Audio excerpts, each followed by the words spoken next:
औज़ुबिल्लाहिमिनश्शैतानिर्रजीम बिस्मिल्लाहिर्रहमानिर्रहीम। अस्सलामु अलैकुम डियर स्टूडेंट्स। आज के वीडियो लेक्चर के अंदर हम बात करेंगे सिग्निफिकेंस ऑफ सेकेंडरी ग्रोथ कि सेकेंडरी ग्रोथ की प्लांट को सपोर्ट देने में क्या सिग्निफिकेंस है और जो सेकेंडरी ग्रोथ है वो कैसे होती है और वो क्या होती है, ये सारी बातों के बारे में हम डिस्कस करेंगे। तो चलें देखते हैं। तो सेकेंडरी ग्रोथ की डेफिनेशन मैंने की है।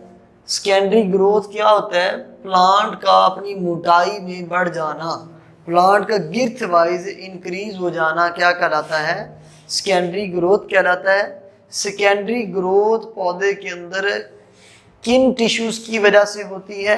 तो सेकेंडरी ग्रोथ कॉर्क कैम्बियम और वेस्कुलर कैम्बियम, ये दो टिश्यू होते हैं, मेरिस्टेमेटिक टिश्यूज होते हैं, जिन्होंने सेकेंडरी ग्रोथ करवानी होती है, पौधे को मोटा करवाना होता है। ये क्या होते हैं? कैम्बियम ये रैपिडली डिवाइडिंग सेल्स होते हैं जो डिवाइड होके नए सेल्स बनाते रहते हैं। नए सेल्स बनने से नई स्ट्रक्चर बनती है पौधे के अंदर, ठीक है जी। तो ये डिवाइडिंग सेल्स होते हैं जी। कॉर्क कैम्बियम जिन्होंने बार्क बनाना होता है, वेस्कुलर कैम्बियम जिन्होंने सेकेंडरी जाइलम और सेकेंडरी फ्लोएम बनाना होता है। तो जब ये दोनों चीज़ें बनती हैं तो पौधे की ऑटोमेटिकली पौधे के अंदर क्या बन जाती है? वुड बन जाती है, ठीक है जी। और वुड बनने से पौधा की गिर्थ जो है वो इंक्रीज कर जाती है, ठीक है जी। तो देखते हैं जी वेस्कुलर कैम्बियम जो है वो क्या होता है? वेस्कुलर कैम्बियम जो है वो inner secondary xylem outer secondary phloem बनाता है। ये डायग्राम है जी, ये हमें बताएगी कि वेस्कुलर कैम्बियम किस तरह से सेकेंडरी ग्रोथ करवाता है और वुड फॉर्मेशन करवाता है। ये देखिए जी, एक छोटा सा प्लांट है, पतला सा प्लांट है, इससे इतना मोटा तना जो है स्टेम कैसे बनेगा, ठीक है जी। तो ये मैं बताने लगा हूँ आपको। तो जी जो स्टेम होता है उसके अंदर क्या होता है? इनर साइड पे प्राइमरी जाइलम होता है, आउटर साइड पे प्राइमरी फ्लोएम होता है। ये टिश्यूज़ होते हैं जिन्होंने वाटर और फूड की कंडक्शन करवानी होती है और इनके दरमियान में वेस्कुलर कैम्बियम मौजूद है, ये वाला जहाँ पे मैं टच कर रहा हूँ, ठीक है जी। मैंने आपको बताया कि वेस्कुलर कैम्बियम जो होते हैं वो डिवाइडिंग सेल्स होते हैं और उन्होंने डिवाइड होकर नई सेल्स की लेयर्स ऐड करनी होती है। तो ये देखें, ये वेस्कुलर कैम्बियम इस डायग्राम में कहाँ पे पहुँच गया है?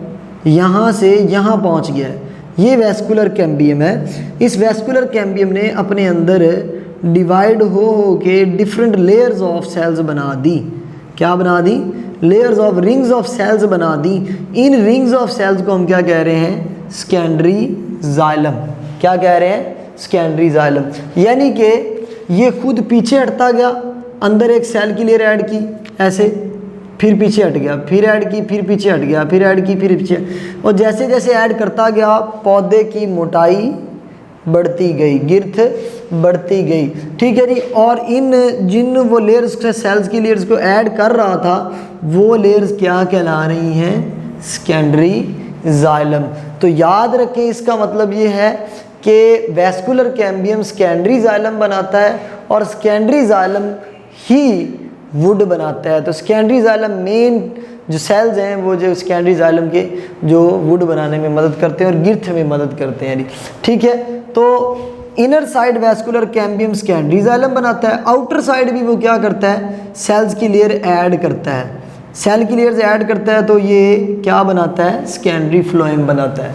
तो यही बात मैंने यहाँ पे लिखी है, इस साइड में लिखी थी कि इनर टू वेस्कुलर कैम्बियम क्या करता है? अपने अंदर वाली साइड में क्या बनाता है? सेकेंडरी जाइलम, और बाहर वाली साइड में क्या बनाता है? प्राइमरी सेकेंडरी फ्लोएम बनाता है, जिससे प्लांट यहाँ से कितने साइज़ में आ जाता है? इतने से इतने साइज़ में आ जाता है और उसकी सेकेंडरी ग्रोथ हो जाती है, ठीक है जी। और प्लांट मोटा हो जाता है और उसकी सपोर्ट मिलती है और वो तनावर हो जाता है जी।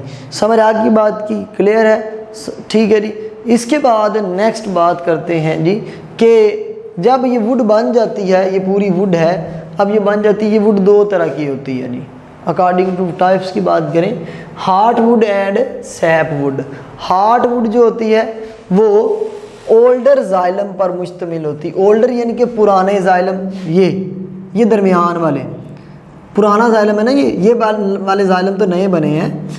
जो जितना पीछे जाइलम होगा इस साइड में होगा, लकड़ी के इस साइड, लकड़ी की जो ये बाहर वाली साइड होती है वो न्यू होती है, न्यू जाइलम, और जो इनर साइड होती है वहाँ पे पुराना जाइलम होता है। तो जो ओल्डर जाइलम होता है वो हार्डवुड कहलाता है, दरमियान से वुड हार्डवुड कहलाती है, दरमियान में यहाँ से हार्डवुड कहलाती है। क्यों हार्डवुड कहलाती है?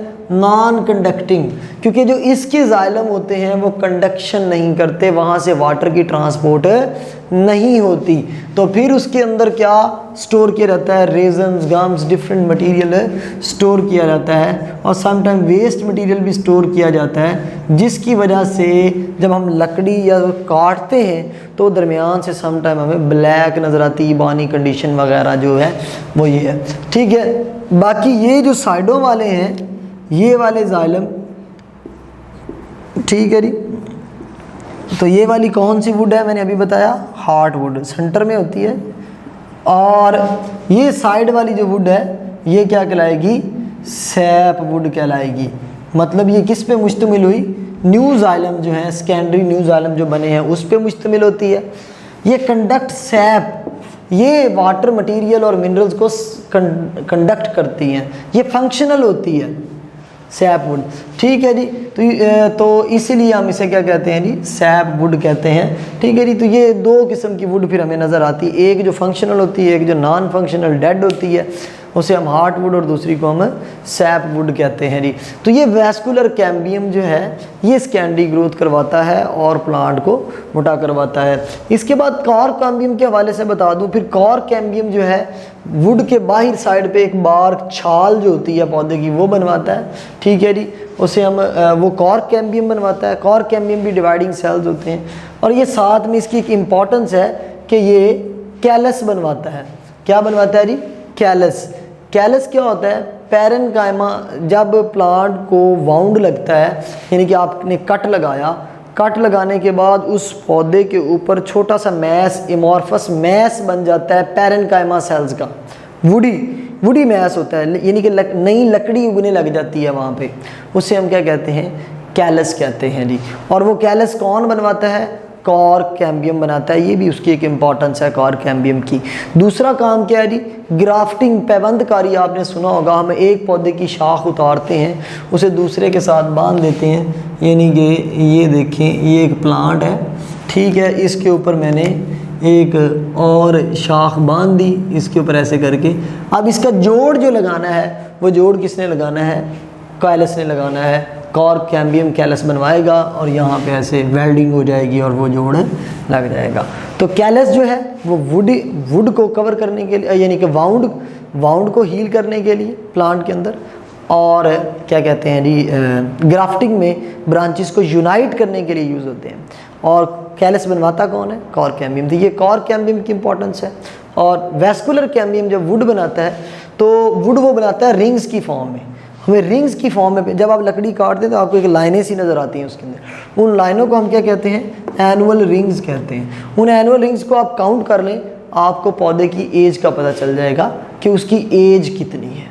ठीक है जी, तो ये था जी सिग्निफिकेंस ऑफ सेकेंडरी ग्रोथ। कि सेकेंडरी ग्रोथ होती क्या है, उसकी सिग्निफिकेंस क्या है? उसकी सिग्निफिकेंस है कि हम एज कैलकुलेट कर सकते हैं, हम ये बता सकते हैं कि कौन सा पार्ट फंक्शनल है, कौन सा पार्ट नॉन फंक्शनल है वुड का। हम ये बता सकते हैं, हमें कैलस जो है वो सेकेंडरी ग्रोथ की वजह से बनता है और उससे हम पैबंदकारी में मदद लेते हैं। ठीक है जी, तो ये डिफरेंट इसकी इम्पॉर्टेंस है। तो ये था जी आज का हमारा लेक्चर। नेक्स्ट वीडियो के साथ आपकी खिदमत में हाजिर होंगे, तब तक जी इजाज़त दें। अल्लाह हाफ़िज़।